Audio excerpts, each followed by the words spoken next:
आज की हमारी जो क्लास है गाइस वो है सब्जेक्ट वर्ब एग्रीमेंट के बारे में ही है। और जो इसका ये पार्ट 2 है। आज की हमारी जो क्लास ये पार्ट 2 है। मैंने जो पिछला जिसका पार्ट 1 है वो पहले ही मैं अपलोड कर चुकी हूँ और उसमें मैंने आपको बताया था कौन से ऐसे वर्ब जिनके साथ हम लोग जो है ना सिंगुलर वर्ब यूज़ करते हैं। ठीक है, वो एक लिस्ट मैंने आपको बता दी। यहाँ मैं वो लिस्ट शो करती हूँ। ये देखें, ये जो जितनी भी लिस्ट है ना यहाँ इन सब के साथ हम लोगों ने सिंगुलर वर्ब यूज़ करना है।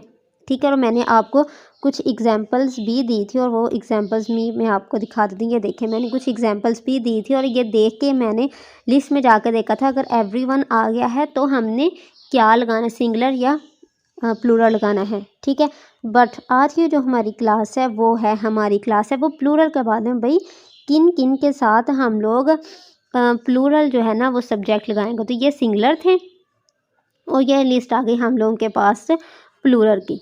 ठीक है, अब प्लूरल फॉर्म में है कि हमारे पास जहाँ लिखा आ जाएगा बोथ, जहाँ लिखा आ जाएगा फ्यू, जहाँ लिखा फ्यूअर आ जाएगा, जहाँ लिखा आएगा मैनी, अदर और सेवरल, ये लिखा आ जाएगा 1 2 3 4 5 6, ये 6 वर्ड हैं। जहाँ ये वर्ड लिखे आ गए तो हमने फटाफट हम लोगों ने पहचान लेना है कि इनके साथ हमने क्या लगाना है।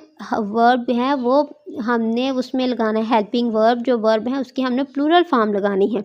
ठीक है, एक ये है और यहाँ भी एक दूसरी लिस्ट में भी है हम लोगों के पास 2 3, ये देखें जी यहाँ भी है, इस लिस्ट में भी हैं। वो 4 5 वो थे जहाँ दे लिखा आ जाए और वहाँ भी हम लोगों ने प्लूरल फॉर्म यूज़ करनी है।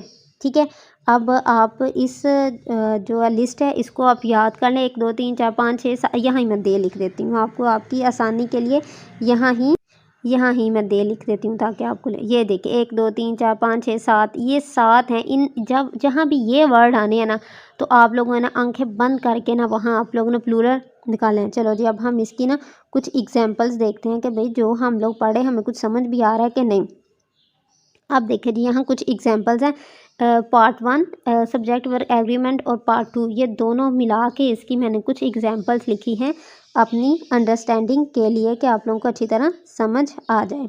ये देखिए, come on let's get an other, come on let's get an other मतलब सिंगुलर।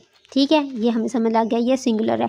ईच विल, ईच क्या है, ईच वर्ड के साथ हमेशा singular. Will get a turn to peak, each will मतलब हर एक विल गेट हासिल करेगा। विल लगा तो इसलिए आपको इतना समझ नहीं आ रहा, विल तो दोनों के साथ सेम ही लगता है। आई थिंक इधर विल डू फॉर नाउ, इधर क्या है, ये दोनों के लिए आ सकता है, सिंगुलर और प्लूरल दोनों के लिए इधर आ सकता है। इसलिए इसके विल से हमें इधर हैज़ भी आ सकता है और इधर, लेकिन इधर के साथ हम लोग मोस्टली सिंगुलर ही यूज़ करते हैं। Few came to the service in the end, few came to the few क्या है, फ्यू है, ये हमारे लोग ज़्यादा चीज़ों को शो करते हैं और इसके साथ हमेशा प्लूरल फॉर्म आती है। ठीक है, तो मतलब came to service in the end मतलब कुछ लोग सर्विस में आए एंड पे। There are fewer than I remember, there are, अब यहाँ से आपको समझ आ जाएगी। अब फ्यूअर है ना, फ्यूअर क्या ज़ाहिर करता है, प्लूरल को, तो प्लूरल के लिए हम लोग यहाँ इसको शो करने आर लगा लिया। There are fewer than I remember, चल के अगर फ्यूअर लफ्ज़ है तो उसके साथ आर आना है, आर इज़ नहीं, देयर इज़ फ्यूअर नहीं आएगा, देयर आर फ्यूअर आएगा। मैनी वर्ड के साथ भी प्लूरल आता है। Many are voicing their concern. ठीक है, मैनी आर वॉइसिंग, मैनी के साथ इज़ नहीं आएगा, मैनी के साथ आर आएगा। वन, मैं आपको पीछे वन का बताया था, वन के साथ क्या आता है, वन के साथ हमेशा सिंगुलर वर्ब आता है। One likes to play the piano while the other prefer the piano. One likes to play the banjo while the other, जो बांसुरी होता है, while the other prefer the piano. Others prefers, अब देखें other के साथ हम प्रेजेंट इंडेफिनेट ऐसे ही इसका अदा करते हैं। जब प्रेजेंट इंडेफिनेट में हम लोगों ने वर्ब की सिंगुलर फॉर्म यूज़ करनी होती है।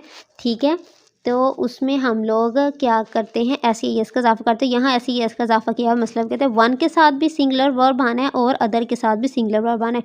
अब there are few others, few के साथ क्या आना है भाई, फ्यू के साथ प्लूरल आना है, फ्यू अदर्स लगा दिया और इसलिए यहाँ आर लगाया। देयर इज़ फ्यू अदर नहीं, देयर आर फ्यू अदर आ जाए। मोस्ट के साथ क्या आना है, प्लूरल आना है, तो इसलिए हैव आया, most have left, but several के साथ भी प्लूरल आना है, several are still here, there were plenty, plenty के साथ प्लूरल फॉर्म आती है तो इसलिए देयर वर लगाया, there were plenty here, all are, all के साथ इज नहीं आता, ऑल के साथ हमेशा प्लूरल फॉर्म आती है, प्लूरल वर्ब आता है, all are accounted for, I don't think there are any left, any के साथ क्या आता है, प्लूरल फॉर्म आती है तो इसलिए ऑल का, देयर इज एनी लेफ्ट नहीं, देयर आर एनी लेफ्ट आएगा, there is a bit more to be done, there more के साथ क्या आना है, सिंगुलर आना है, तो इसलिए क्या है, there is a bit more to be done still, अभी बहुत कुछ होने वाला है, neither seem willing to be negotiate, I think there are none left, none के साथ क्या आना है, प्लूरल फॉर्म, तो इसलिए देयर आर नन लेफ्ट आया है, सेव सम फॉर मी, सम जो सिंगुलर और प्लूरल दोनों के लिए ही यूज़ हो जाता है, इसलिए सेव सम फॉर मी, इससे हमें कुछ भी इतना डिफ्रेंशिएट करने की ज़रूरत नहीं है इसकी। आई होप कि आपको अच्छी तरह समझ आ गया कि ये होता है सब्जेक्ट वर्ब एग्रीमेंट, और इन वर्ड के साथ सिंगुलर प्लूरल लगाते हैं, और हमने कुछ एग्जाम्पल के साथ भी आपको लगाते हैं कि किस तरह इनके साथ वर्ब की प्लूरल फॉर्म आई हो गया हो, आपका सब्जेक्ट वर्ब एग्रीमेंट अब आपका क्लियर हो गया होगा। Thank you for watching my video.